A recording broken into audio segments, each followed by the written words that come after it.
Welcome to the call. I am Stacy Hensley, better known as the Bible Outdoorsman.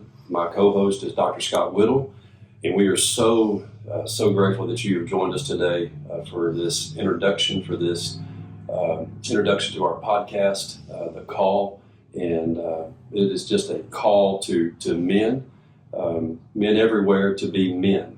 And so just a little bit about us is that we're just everyday, ordinary men who are trying to make it in the world that has put a downplay on men in general. And so we are so glad that you're here. We're so glad that you've answered the call to listen to this podcast. And so that's what it's all about. And so we're just delighted that you're here. And this is something that God put on my heart, Scott, years ago. And this dream has now become a reality thanks to you, because we are here in the HH studios, the upper room in the HH studios that we have just put together. And so I'm excited about this podcast and what men can expect from this podcast. So just give us some insight, Scott, what men can expect from this podcast. We're going to cover all kinds of topics. We're going to cover things to help men get better, things that will help you better in the community, help you with your wives, help you with your children, make you better fathers. Other things that we want to do is this is also geared around hunting, because we share this as a common enjoyment. So we're going to talk about tips, tactics, gear, things that each guys can use, things that work, things that don't work. For you young hunters that are out there trying to learn what to do, we're hoping that we can give you some insight to it.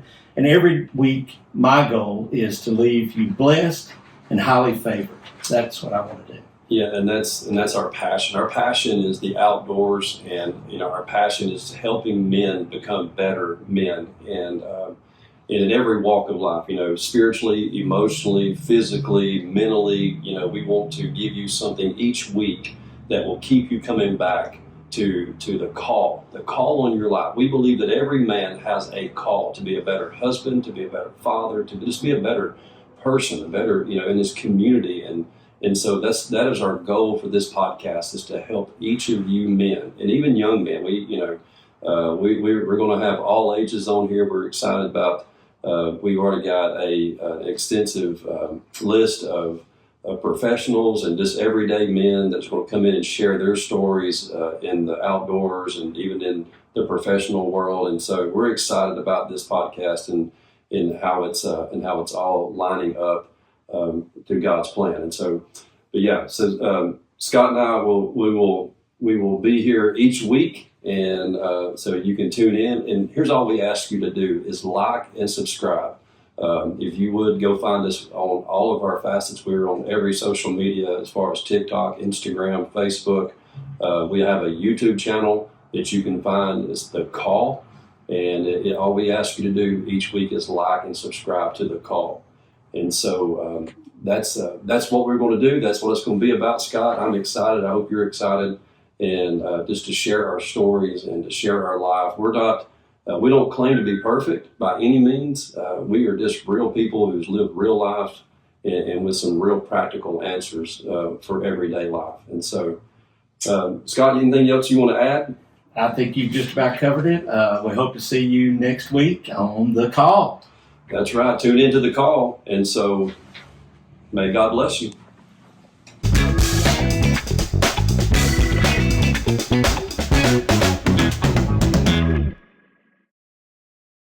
Welcome back to The Call. This is episode 1, and man, we're excited that you have chose to just tune in and listen to what we have to say about the call on life. And so I am Stacy Hensley, better known as the Bible Outdoorsman.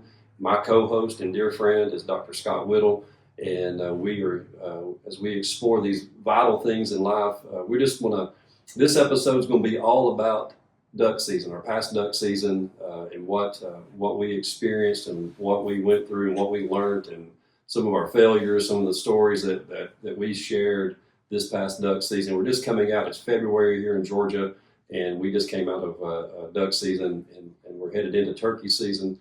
But we're going to look back and talk about this past duck season, and Scott, it was an amazing season this year. I mean, as far as Georgia, it's North Georgia. I started out in opening weekend in Arkansas with my sons, and we had a banger. I mean, it was a great opening morning. I think the first duck that we shot was a banded mallard, and it actually landed in the lap of one of my friends. He actually caught the bird out of the air, and I could see the jewelry on his foot. I was like, man, that's banded. And so he starts yelling, it's banded, it's banded.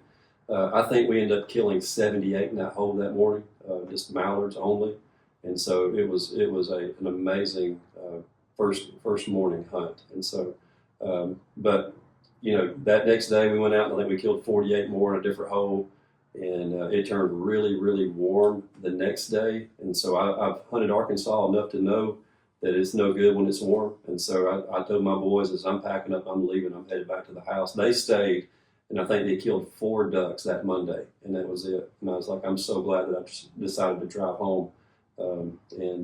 But man, let me tell you, my body, it's just, I'm not as young as I once was. I could used to stay up and run with those boys all night long, but I was feeling it that Sunday. I mean, 24 hours, 72 hours, no sleep. Getting to that hole at 4 a.m. and trying to beat everybody on public land to get your hole, it was rough. It was rough on me. And so, you're a little bit more wild than I am. I'm a novice. Okay. I haven't been duck hunting that much, and I always tell everybody if I would have started duck hunting, I don't know if I would have done any other type of hunting. I've been hunting since I was probably in my early teens, and then kind of got away from it, and then got into turkey hunting probably in my early to mid 20s, and that became my passion for several years. This year, I've got a group that I always go with, my son and several of his fraternity brothers. We were very fortunate. We went for the opening weekend of speckled-bellied goose in Arkansas, and it was absolutely incredible. I've never in my life seen that many birds in the sky at one time. We were also very fortunate that on the first hunt, we actually killed a banded speckled-belly that we donated. One of the guys that's with our group, it was his first time hunting, so we all pitched in and said, we're going to let him have the banded goose. That's cool. So, and this weekend, just to kind of tell you, these are stories that I think are unique and make hunting super special. I got a text this weekend from the last weekend of basically the duck season that a real good friend of ours, he lost I guess one of his closest, it was actually his cousin, but he lost his cousin earlier this year. And his other cousin, who kind of took his place and they started hunting together, killed 2 banded geese on the last day of the season, which was an incredible experience. I said, first of all, I mean, just to kill a banded animal is incredible, but to do it with somebody that's special. And these are memories. I mean, I always tell my kids, I said, it doesn't matter how much money you have, you can never get back the time. The time is the key, especially as you get older, because we only have a certain finite turns around the sun. That's true. And trying to experience that and have these stories that get told, because my kids, they talk about all the hunting stories, and it's so funny. I have buddies that I've hunted with for probably 20-something years, and I may not talk to them for 6 or 8 months, right? Yeah. And then you start talking, and it's almost like that conversation and that day starts back again, and you've missed nothing with time. I mean, those are incredible stories, and if one day I lose my memory, I hope those are the ones that I'll do with them. That's true. And I tell my boys too, I mean, Scott and I both have pretty large families, and our kids, we've got some amazing kids, and I'm grateful for, that they could have went any way they wanted to, but they chose the right path, and my boys are just eat up with that, the outdoors. That's what they live for. And so they got a little group called Fouled South, and we hope to have them on, here soon on the podcast. But, I tell them time is your greatest commodity. You can't bring it back. You can't put a price on time. And so it's just the time that we get to spend, out there, whether we kill a duck or not, because me and Scott this past season went out several times and had opportunities to limit out, but we just couldn't hit. I don't know what was going on. I was bringing, Scott out there thinking, man, he is this almost professional shooter. He spends a lot of time shooting clays and stuff, and I thought, he's going to, if I can't get my limit, he'll get both of our limits. Well, I know what it was. First of all, if you've never been hunting with Stacy, the first thing that you have to understand is you better dress to impress, because he's coming at you with everything Sitka.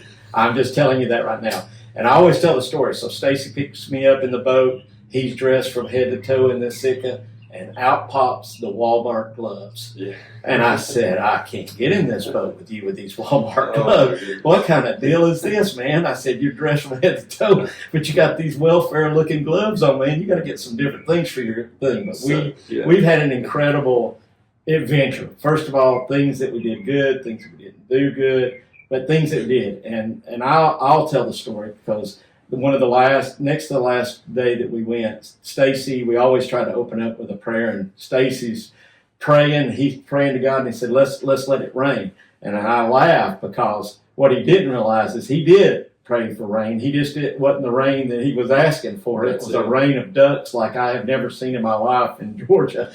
Came out of nowhere. And if you guys that have been duck hunting for several years, those days are slim to none, right? I mean, you just don't have those kind of things. Especially in North Georgia. I mean, Georgia is known for wood ducks. You know, if you kill, between two guys, if you limit out, 6 wood ducks, you've had a good morning. Yeah. But to see, different species, to see mallards and gadwalls and teal, we were just, the teal was insane that morning, and so.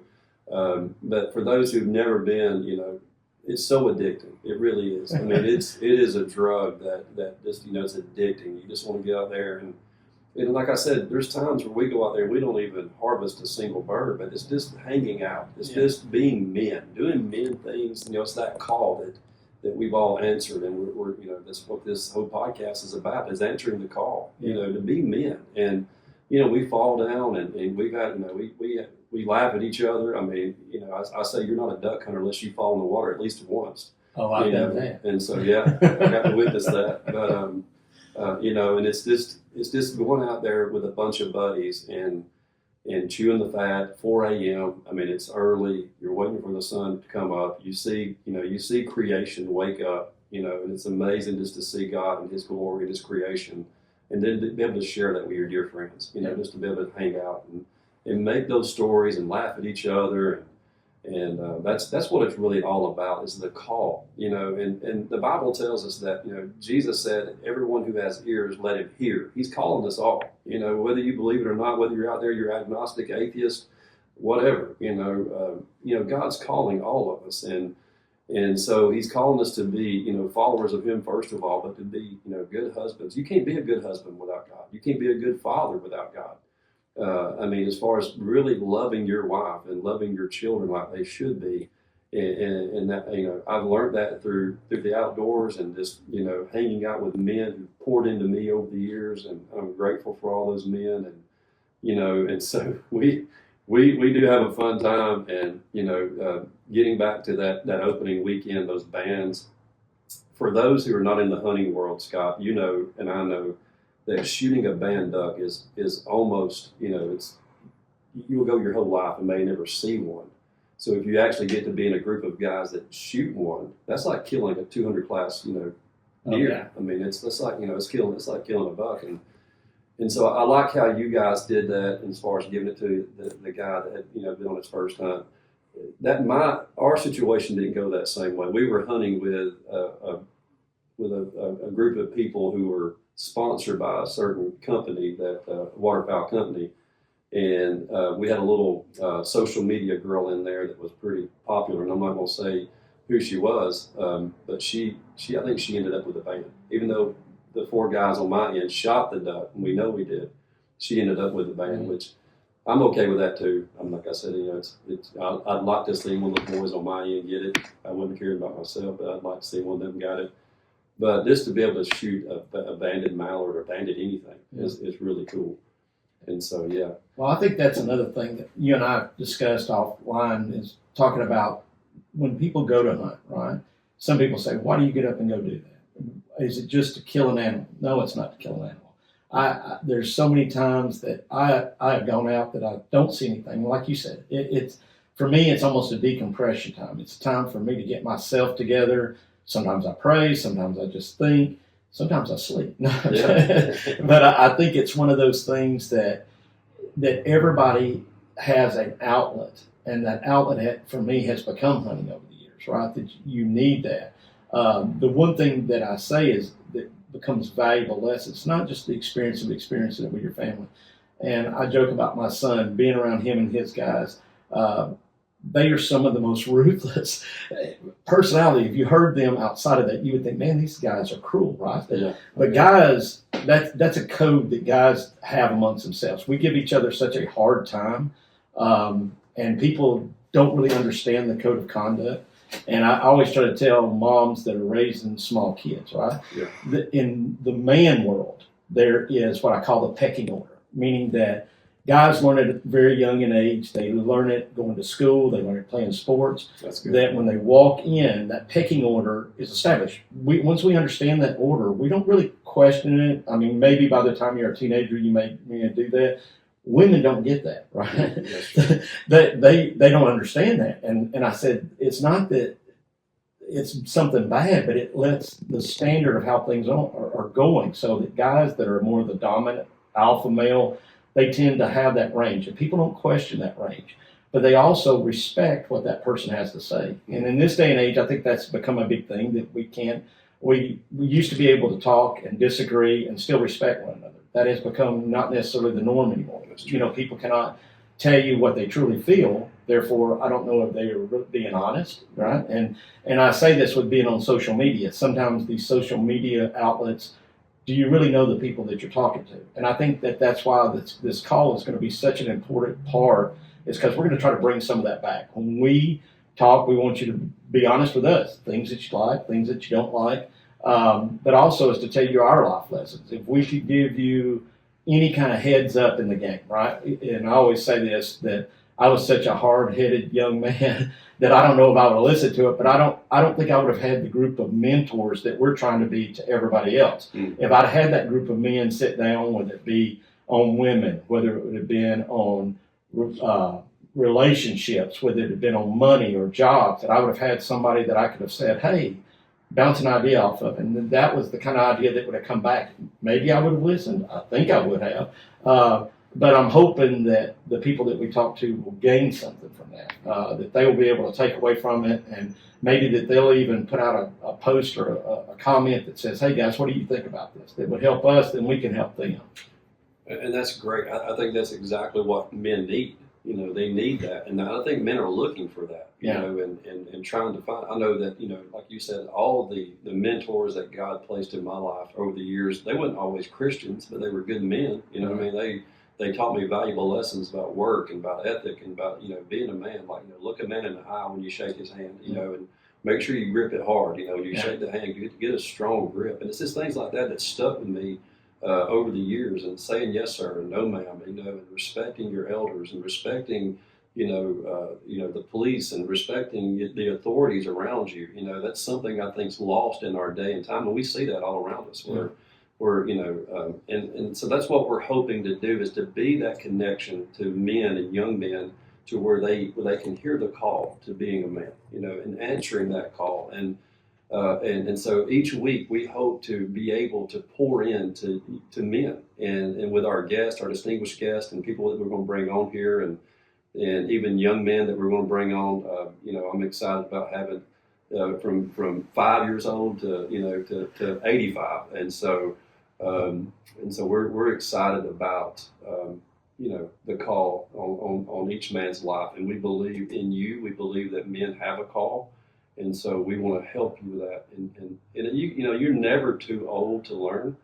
I'm still learning every day, and learning new stuff every day. I hope I never get to that place, Scott, where I think I know it all. You know what I mean? And I'm still learning, and I still realize that I need men's help. I need your help. I'm grateful for you. I'm grateful for the men that God's placed in my life and around me. And I don't see that as accident or coincidence, but just the whole big scheme of things of how we're sitting in this room. Just, being here today, being with Scott, being with, men that God put in my life, is just, I don't take that for granted. Yeah. And I never want to take that for granted. And so, it's duck season was fun.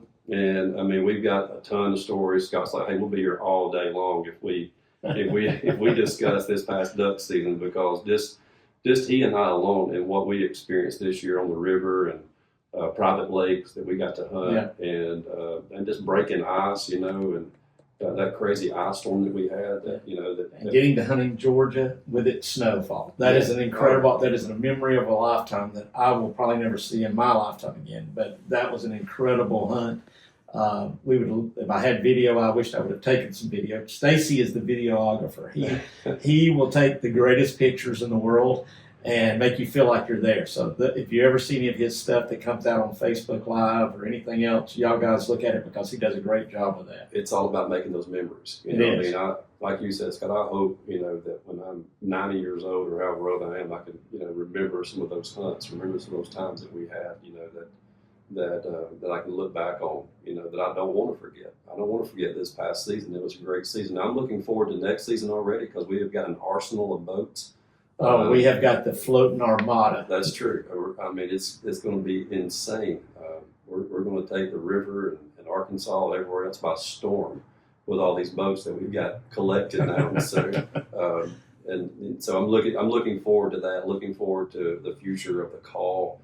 And each week will be different. Each week we'll have a special episode. Each week it'll be a unique episode every week. Like I said, we will laugh. We will hopefully, we may cry. It's going to be good. It's going to be a great, great podcast that you do not want to miss. And so, kind of ending it, Scott, today. Just share with everybody that's listening something that you will not forget from this past duck season. That will forever be etched in your mind, and just the call to that. And so. Just share that with us. And before you do, next episode, I really want to focus on why we got into this. What was the call on your life? When did you hear the call? And so just looking forward to next episode. But just end up this episode sharing what, one thing like this, something that it will forever be etched in your mind, in your heart from this past season in the duck woods. Oh, well, I already look at it. I'm sitting here on our mantle behind our podcast room. It's me and my son. Life is short, and we all don't realize that in time. But just to be able to get up every day and do it with your kids is beyond, the words can't put in it. I really don't. And I get a little choked up, but I love it that much. That's good, man. That's so good. And, this past season, I think what comes to mind, and that is so true, that is so good, Scott, and thanks for sharing your heart. But I think this past season, looking back, what really just makes me grin is we hunt with dogs. I got 2 dogs. I got Timber, who's a female, and I got Buck, who's a male. And so Timber she shamed us. She would look at us and be like, man, send me somewhere else. I want to be adopted to a family in Arkansas or something. And so Scott from all the missed shots. All the missed shots. And so she would just shame us. And Scott said, look, I never seen a dog shame somebody like that. Oh, she wouldn't even look at me. She would have to put her in the kennel, and she'd just turn her head and look away from me. Like, I can't even believe you got me up to go out there, Scott, and you've missed these ducks after I've done all I can do. And we went from that extreme to bringing my seasoned male lab, Buck. And most of y'all know him from the Bible Believer, the Black Lab. And so Buck, that great hunt that we had on that morning, the last Friday of the season, where it was just raining all kind of ducks. Buck got so confused. He didn't know. Buck's having to have therapy. I'm just telling you that. Buck didn't know what to do. He didn't know whether to sit, run, pick up. And all Stacey kept doing was just kept saying, shoot. And I was shooting everything, and Buck was having a nervous breakdown. He's going to have a counselor after this. No doubt. He's still trying to get past all that. And so but it went from that extreme, working dogs, and having dogs with you is always a special thing too. But, I just think back, I think that I've never seen that many ducks either, Scott, in Georgia. I've never seen that many on that last Friday that we hunted together. And so that was a special morning, very special. Hunting the snow was special. Breaking ice on that private lake was cool. But that morning the Bible says you pray, you ask because you have not. And so I prayed for rain And I was joking with Scott, and I said, well, we should have brought an umbrella. And then I'm Johnny Littlefaith most times, and Scott's like, hey, you pray for rain, here it is, it's coming. And so be careful what you pray for, you be specific. But yeah, and so that was a very special morning, and we could sit here all day long and go over the moments, the call on, just to get out there and go and light the fire of the young hunter. We've got a young hunter that hunted with us this first year, and it's become his passion, which is great to see that. He is so enamored with it, like he is so eat up that he just finished his boat, got his boat running, got it out on the water, and so he sent me 2 videos this weekend. He sent me one yesterday while I was at church, and said, hey, I've just seen about 40 woodies on the river. And I was like, you're on the river? He said, yeah, I've been out here since like an hour before sunup. And so that's cool. And helping young men hear that call and understand that call and recognize that call on their life. And so that's what it's all about. And so as we kind of conclude this week's episode, we are so grateful that you tuned into the call. Thank you for being a part of this brand new thing that we're excited about, that we hope that reaches all across the United States and further. And so please, all we ask you to do to help us is to like and subscribe. Go subscribe to this podcast, leave a review. Just let us know what you'd like to hear. Yeah. Let us know how we can help you. You can leave reviews, you can leave comments on there. Tell us what we could do better. This is all new to me and Scott. We're not professionals by any means. Scott does have a little bit of a background as a disc jockey, and back in his college days, I believe it was. And that is true. And so, but we are not, we're not, we don't know it all. So if you have anything, please, send us a comment. We would love to hear from you. Love to answer your comments and help you in any way that we can. And so, listen, as we conclude this, don't forget, it is the call. And it is a call to you, and it's a call to men, and it's a call to everyone to hear that call and answer that call. And so go check us out on our website, which will soon be up, we hope. And then our social media handles, we are on TikTok, we're on Instagram, Facebook. You can go find us there. You can leave comments. Spotify, yeah, we're going to be on Spotify and Podbean as of right now. And so go find us there and like us and share it and subscribe. Just subscribe. As your little grandson said so sweetly in our little dry run, our little pre-run, like and subscribe. And so that's what we want you to do. Thank you for tuning in. Please tune in next week as we dive into the call.